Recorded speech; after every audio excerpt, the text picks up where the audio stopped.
Nigeria leads African agenda to 2025 Tokyo International Conference on African Development, TCAD. National Emergency Management Agency adopts new strategies in mitigating disasters across Nigeria. Africa's largest TV network, NTA, upgrading facility to expand outreach and improve contents.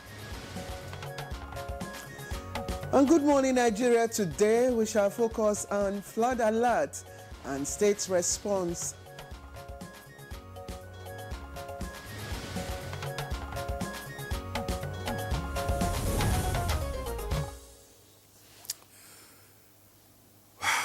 The Nigeria Hydrological Services Agency issued a national flood alert notification warning of potential flooding in 198 local government areas across 31 states during forecast period of 7 to 21 August.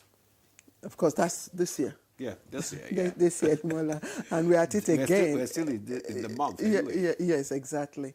And, we cannot stop stop discussing flood disasters because NEMA has said that a total of more than 140,000 people in 21 states have been affected by it so far this year. That's a huge number, Claire. Meanwhile, the federal government says 15 million Nigerians are at high risk of flooding and is expected to hit 30 of the 36 states, warning residents of flood-prone areas to brace for heavy rains and its consequences. Absolutely. And earlier this month as well, the Ministry of Environment further issued another flood warning, this time for 19 states. And the warning is that there will be heavy rainfall from August the 9th, and that could trigger flooding in various parts of the country. In addition, the National Flood Early Warning Center identified major areas at risk, including 5 states in the north, west, 3 in south, 4 in the central region, such as Niger State, where flooding in May killed 117 people. Really sad, really sad. And Nigeria is currently at the peak of its raining season. And of course, we saw Demola 2 weeks ago. We saw, the rains come, and we were complaining about the weather. But of course, we all know it's a period that is typically associated with severe floods. So again, we should brace. Everyone should brace. We're in the season. We're in the season. What can we say? It's just that. Yes, we're in the season, but it's just that the climate change impact is further, drawing down more rains. So that's just the difference. If it were the normal season, then we would have cause to complain. But the rains are heavier and they come in torrents, and of course, affecting so many things. So again, brace up. We are in for a very serious discussion this morning. We'll be having those, of course, that are charged with managing such emergencies. I am Claire Adelabu Abdulrazak, and it's always a pleasure to be by Demola's side. Demola, good morning once again.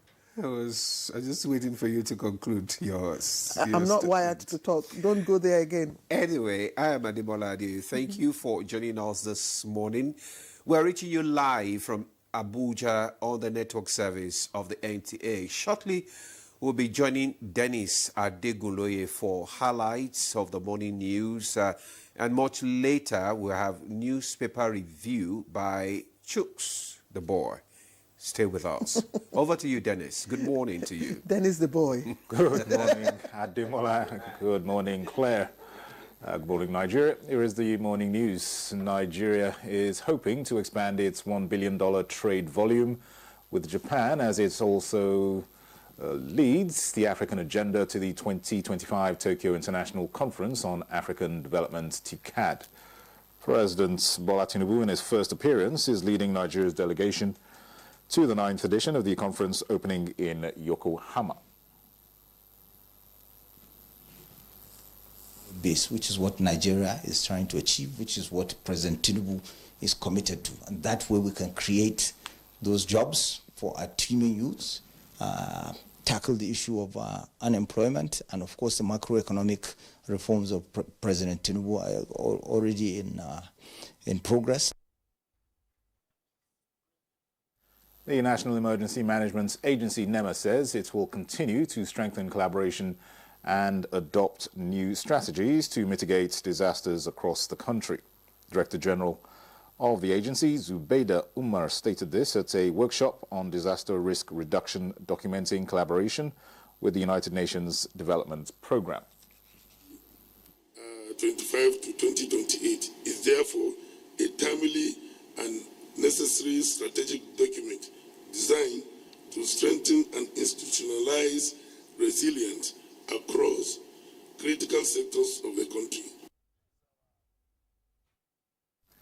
Two notorious drug kingpins have been convicted and sentenced to a combined 10 years imprisonment by a federal high court in Lagos.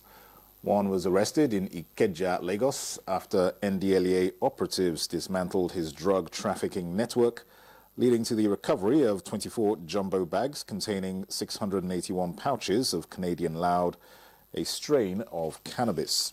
Upon arraignment in court, Justice Deinde Dikbeolu sentenced him to 6 years in prison with an option of 50 million naira fine. The second person was first arrested by Customs Service officials along the Shagamu-Ijebu-Ode Expressway with 2,197 kilograms of skunk, after which he was arraigned before the same judge, who also convicted and sentenced him to 4 years in prison with an option of 50 million naira fine. And the Federal High Court sitting in Abuja has fixed 10th September 2025 for ruling on the bail application filed by the Defense Counsel in the terrorism trial of suspects of the 2022 attack on a Catholic church in Owo, Ondo State. The court also granted the prosecution counsel's witnesses protection application. It's been like this since about 3-4 years they've been kept. Perhaps we would have finished this case. These people have been accused of belonging to a foreign terrorist organization. You cannot just allow them to roam the streets.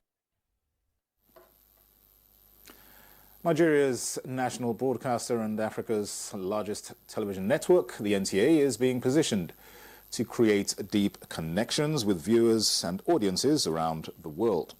It is currently undergoing a critical facility upgrade with a target to improve content quality, news and programs impact, as well as expanding its reach and reliability.